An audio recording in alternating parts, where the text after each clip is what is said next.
halo teman-teman, bagaimana kabar hari ini? Baiklah, langsung saja saya akan membahas dua materi. Yang pertama, konseling dialektik, non-dialektik, dan elektif. Yang kedua, empati konselor. Nah, baiklah, yang pertama saya akan membahas konseling dialektik, non-dialektik, dan elektif. Model konseling dialektik. Nah, teknik atau pendekatan langsung yang dipelopori atau diutuskan pertama oleh Edward G. Wilson. Dengan teknik atau pendekatan ini dalam proses konseling,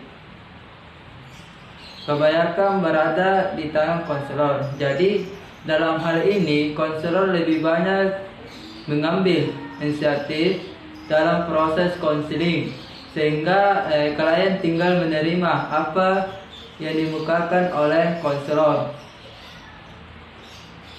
Tujuan konseling yang utama adalah membantu siswa untuk merubah tingkah lakunya yang emosional dan impulsif dengan tingkah laku rasional dengan sengaja, secara teliti dan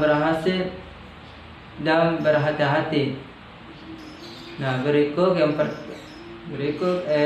kelemahan dan kebaikan dari konseling. Yang pertama, teknik atau pendekatan langsung mempunyai beberapa kelemahan. Jika yang pertama itu permasalahan yang dihadapi klien, bervariasi dalam emosi, sehingga kadang-kadang konselor mengabaikan segi-segi yang penting dalam proses konseling.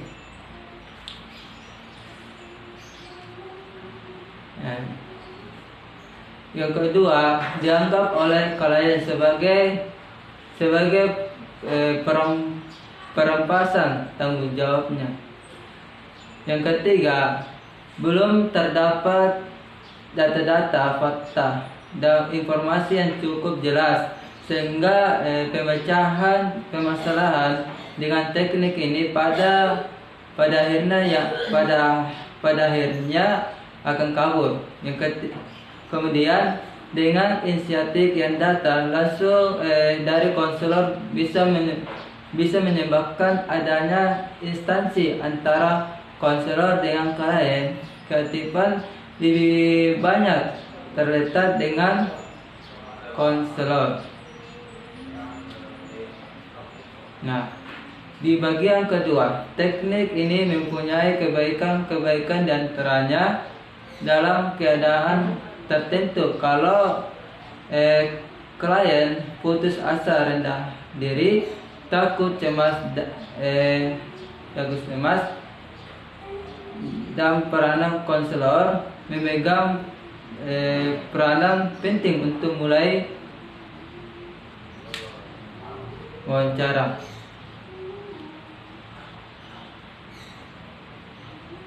Nah, yang pertama, klien yang memiliki kemampuan untuk mulai wawancara konseling, konselor dapat memberikan bantuan untuk mengirim pada pokok-pokok permasalahan yang ingin diungkapkan. Kemudian masalah klien yang sudah jelas memiliki data, fakta atau informasi lebih lanjut bisa diambil langkah-langkah tertentu oleh konselor dalam memecahkan masalah klien.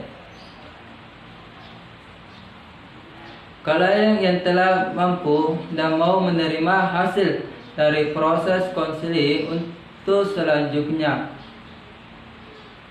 akan mau melanjutkan proses konseling.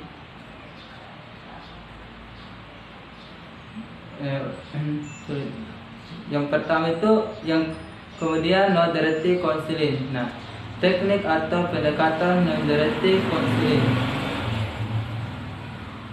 Nah, bagian kedua ini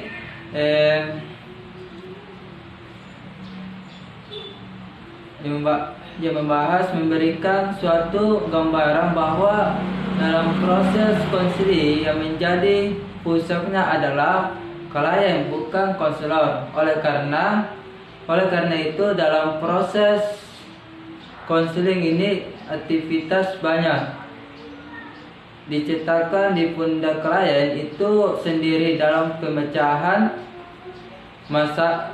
masalah, maka klien itu sendiri didorong oleh konselor untuk mencari pemecahan masalahnya. Penggunaan teknik atau pendekatan ini dalam proses konseling memiliki beberapa kemungkinan yang sifatnya sangat terbatas sehingga nampak pendekatan ini adanya beberapa kelemahan, diantaranya sebagai berikut. Yang pertama, cara pendekatan ini memerlukan banyak waktu. Hal ini disebabkan oleh karena waktu. Wawancara konseling sangat terbatas, sedangkan masalah yang dihadapi oleh klien cukup banyak untuk diberikan bantuan oleh konselor. Kecepatan atau kemampuan dan keberanian klien untuk mengungkapkan seluruh permasalahan sangat terbatas.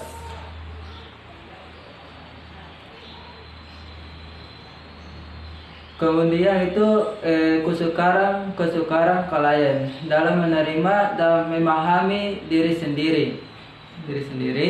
Nah, teknik atau pendekatan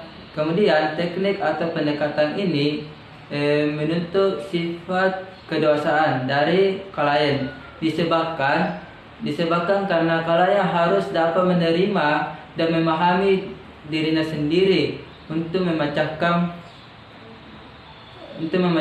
masalah yang dihadapinya. Nah, selanjutnya itu kesukaran konselor dalam aspek ini sering merupakan masalah karena konselor belum terlatih dalam masalah psikologis.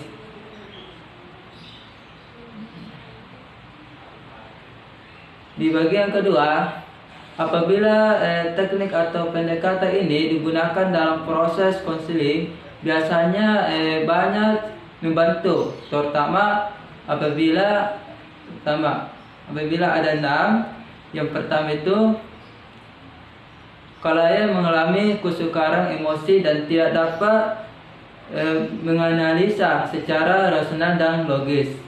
Yang kedua, konselor memiliki kemampuan yang cukup tinggi untuk menangkap penyataan perasaan dalam mengungkapkan masalah dari klien dan menentukan kembali kepada klien dalam bahasa dari tindakan yang sesuai. Jadi pendekatan ini sangat baik untuk dilaksanakan apabila konselor memiliki kemampuan yang cukup tinggi dalam penggunaan teknik ini. Yang ketiga, teknik ini sangat baik digunakan jika klien memiliki kemampuan untuk merefleksi diri dan mengungkapkan. Nah, yang keempat, perasaan dan pikirannya secara verbal. Yang kelima, teknik atau pendekatan ini sangat cocok dipergunakan sebab pemecahan masalah yang hadapi oleh klien tetap menjadi tanggung jawab tanggung jawab klien sendiri.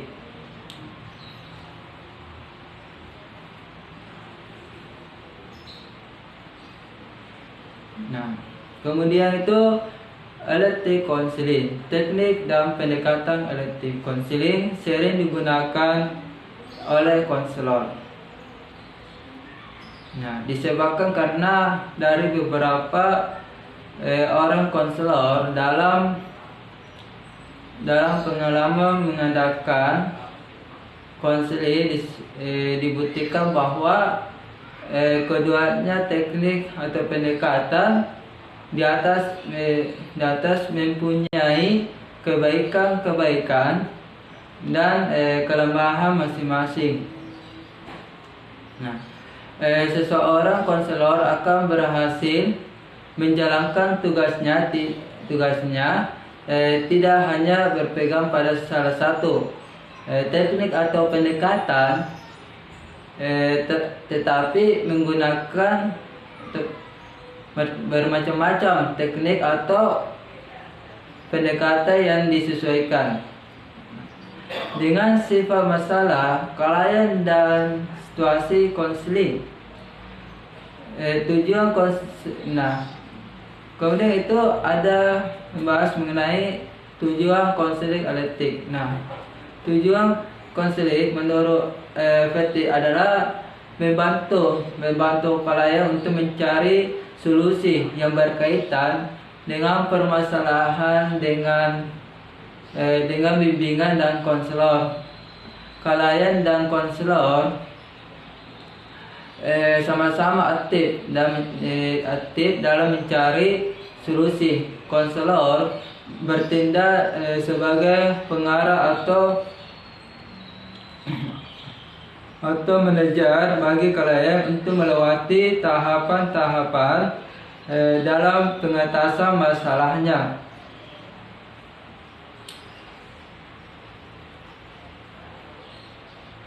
Nah, baiklah, itulah materi yang pertama yang saya menjelaskan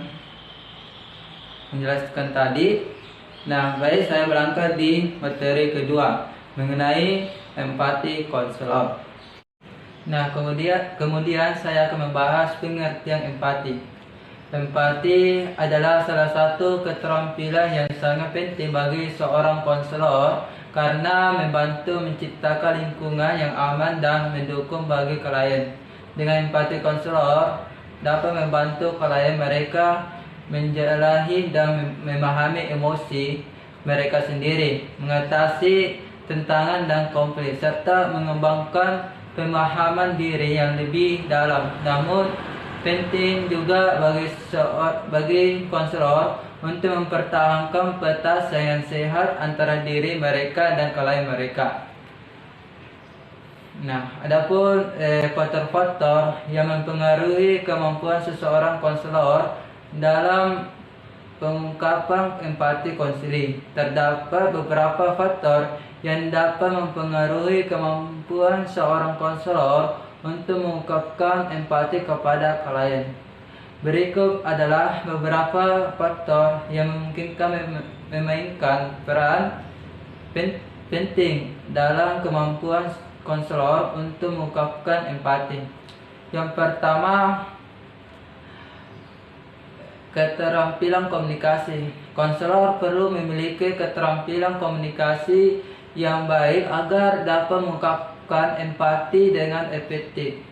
Kemampuan mendengarkan dengan penuh perhatian, mengajukan pertanyaan yang relevan, dan menggunakan bahasa yang jelas dan mudah dipahami adalah beberapa aspek penting dalam keterampilan komunikasi yang dapat membantu konselor untuk mengekspresikan empati dengan baik. Kedua, kesadaran diri. Kemampuan untuk memahami dan menyadari perasaan, pikiran, dan pengalaman pribadi adalah kualitas yang penting bagi seorang konselor. Kesadaran diri yang baik memungkinkan konselor untuk memahami pengaruh pengalaman pribadi mereka terhadap interaksi dengan klien sehingga mereka dapat memisahkan pengalaman pribadi dari pengalaman klien. Yang ketiga, kemampuan seorang konselor untuk mengungkapkan empati kepada klien. Nah, dipengaruhi oleh berbagai faktor. Berikut adalah beberapa faktor yang dapat mempengaruhi kemampuan seorang konselor dalam mengungkapkan empati kepada klien.